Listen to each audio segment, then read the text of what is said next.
โอเคเข้ามาเบิ่งข้อที่10แล้วครับว่าลูกปืนมีมวลสาร5กะลัมเคลื่อนที่ด้วยความไว v เขาต่างกับท่อนไม้ที่มีมวลสารแน่น2กิโลกรัมใช้แขวนด้วยเชือกอยู่ในโลตัสหลังจากทำการลูกปืนไปฝังเข้าในท่อนไม้เฮ็ดให้มันแกว่งขึ้นสูงเป็นระดับเดิมก็คือ20ปีและเพื่อต้องการว่าความไวของลูกปืนนั้นก่อนที่มันจะตัดนั้นเท่าไหร่พลังงานแรงเครื่องที่มันสูญเสียไปจะเป็นเท่าไหร่อันนี้อาจารย์เคยสอนให้เพชรลาดแล้วนะครับเดี๋ยวอาจารย์สิมาทวนคืนนะตอนนี้พวกน้องมาสังเกตว่าเลขคู่จะเป็นแบบนี้นะอันนี้เป็นเคยด่าจะแปลว่าโอเคเอามาสังเกตในคู่จะเป็นว่าอันนี้เป็นเพดานตัวนี้ลงมาจะมีตัวลงมาแล้วเป็นเซลล์แล้วจะมีทอไม้นี้แต่ลูกปืนลูกปืนนี่ไปซึ่งว่าลูกปืนจะเคลื่อนที่ด้วยความไวดีเด่นอันนี้คือปัจจัยที่มันจะต่าง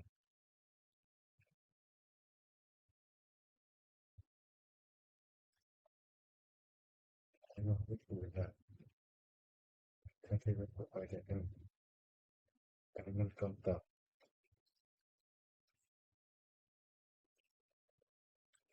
โอเคแต่จะเขียนว่าก่อนต่าง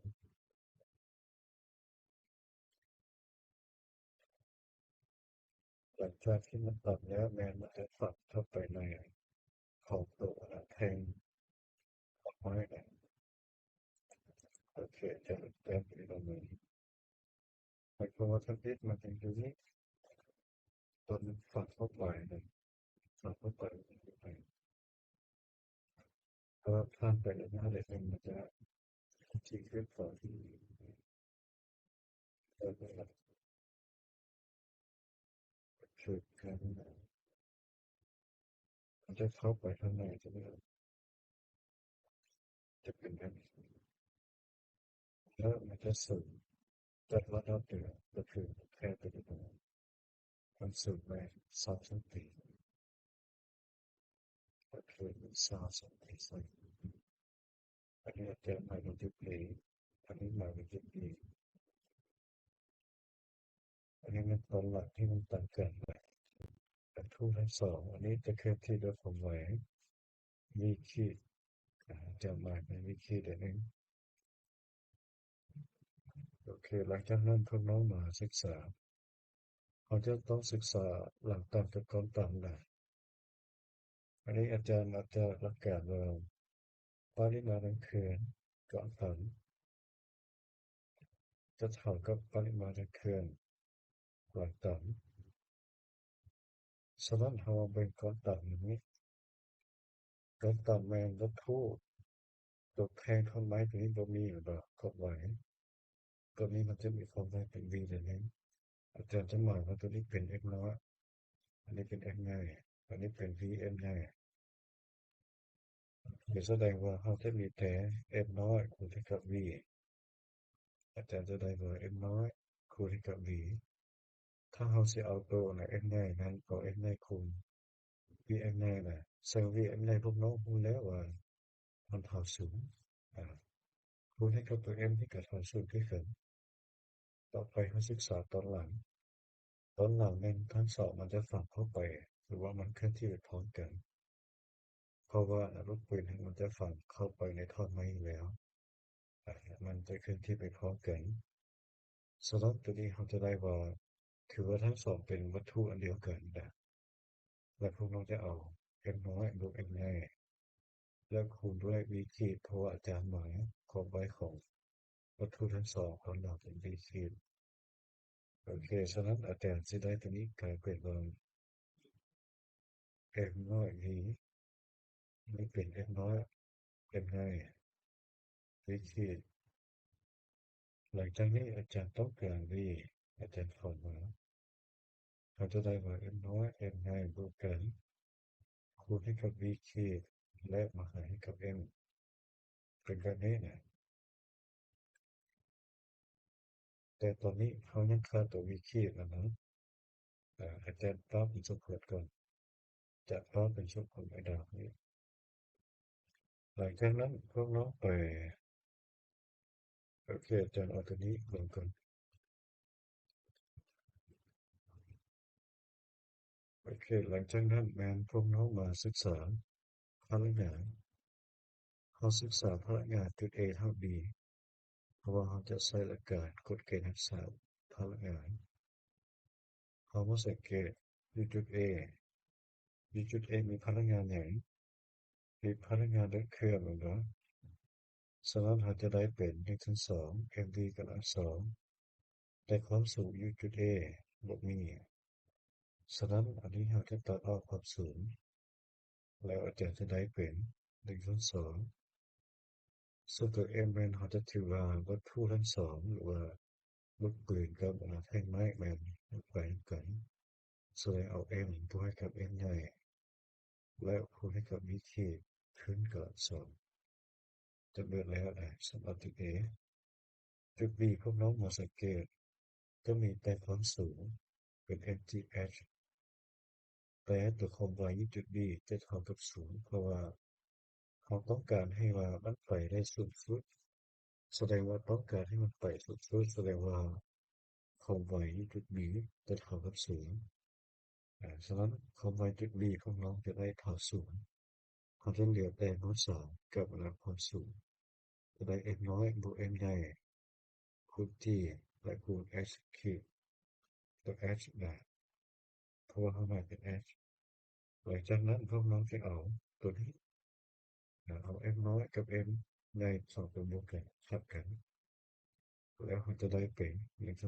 1/2วิธีขึ้นกำลังสองเท่ากับ gh อาจารย์จะถอดเอา v ขึ้นกำลังสองไว้ตัวนี้มันจะเท่ากับเท่าไหร่ส่วน th แมนบอกสำหรับตัวนี้แทนไป2 g กับ10แล้ว h ของเราเป็น2ส่วน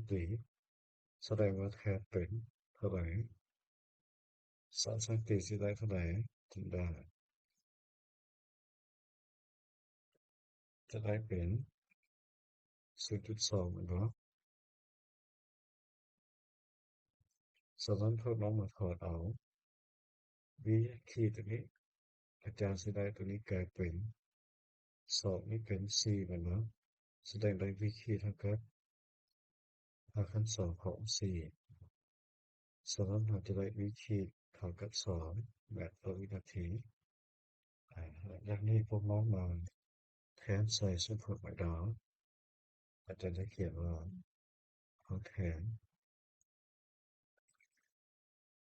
วันนี้เขาจะแทน v ขีดใส่สมผลหมายดาวฉะนั้นพวกน้องจะมาสังเกตสมผลหมายดาวเขาจะเป็น v เท่ากับ m น้อยบวก m น้อยคูณ v ขีดมาทำให้กับ m จะเป็นไทว่า v เท่ากับ m น้อยบวก m น้อยคูณ v ขีดแล้วหารให้กับ m น้อยฉะนั้นพวกน้องแทนเข้าไปตัวนี้มาเบิ่งก่อนสังเกตดูดีครับ เอได้เท่าไหร่แม่นบ่เมื่อกี้เราสังเกตดูดีการเปลี่ยนเขาเน้นอะไร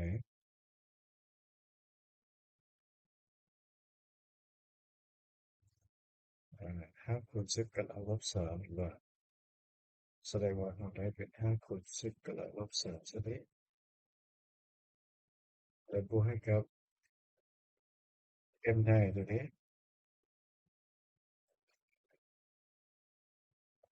อ่าโอเคแล้วพวกน้องมาแทนตัวนี้ไปได้5คูณ10กำลังลบ3ใช่แล้วก็ต้องมาแทนตัว m ไงm แรกของเราเนี่ยเป็น2กิโลแทน2ลงไปจะได้คูณลบ2นะ ใช้วิธีเปลี่ยนอะไรทำให้เคลื่อน 2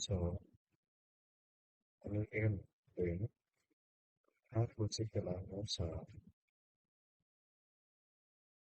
จากนั้นเอาพอร์ตเอา v มาอันนี้อาจารย์เอาเป็นตัวแทนคือว่านี่ได้2.005นะอะไรได้ตัวนี้เลขคูณ2ให้กับทั้งคูณ10กำลังลบ2เวลาพวกเราจะเทียบว่าตัวนี้นะถ้าคูณ10กำลังลบ3แค่จะส่งในฟอร์มไม่หรอกฉะนั้นเราสามารถตัดออกมาให้เลย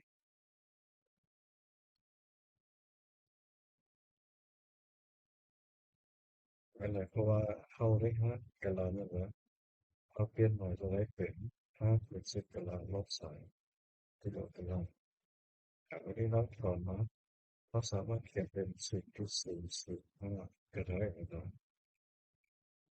แสดงว่าตรงนี้เขาจะบวกกันเข้าไปก็จะได้2บวกกับ0.005ก็ได้2.005แบบนี้เลยหรือเพราะในวัดเทวาตัวนี้0.005ตรงนี้มันน้อยกว่า2นิดหลายแต่ห้องสับต้องทำได้เลยโค้งมันน้อยหลายมันจะมีความคิดเดียวน้อยเดียวฉะนั้นพวกน้องก็สามารถตัดออกเลยหรือเขาจะขึ้นอยู่ว่าคำนึงเข้าไปแต่เขาจะแสดงแบบนี้เลยพอพวกน้องมาหาตัวนี้เกิดว่ามันก็มีความคิดเดียวน้อยเดียวถ้าเขาเทียบใส่ตัวเขาเอาสองอาจารย์จะเอาในสุด2.005คูณให้กับ2ก็ออก4.1ออกเป็น4.1 4.01นะแล้วมาอ่านอีกครับอะไร5 กำลังลบ3แล้วก็สิได้ว่านี้ตัวนี้เข้ามามันจะได้เป็น4.802คูณ10กำลัง3หรือพร้อมๆจะได้เป็นคูณเข้าไปอันนี้คูณให้กับ1,000จะได้เป็น802802แม็กจะเป็นนาทีโอเคตัวนี้จะเกิดครับตัวคือเกิดนะ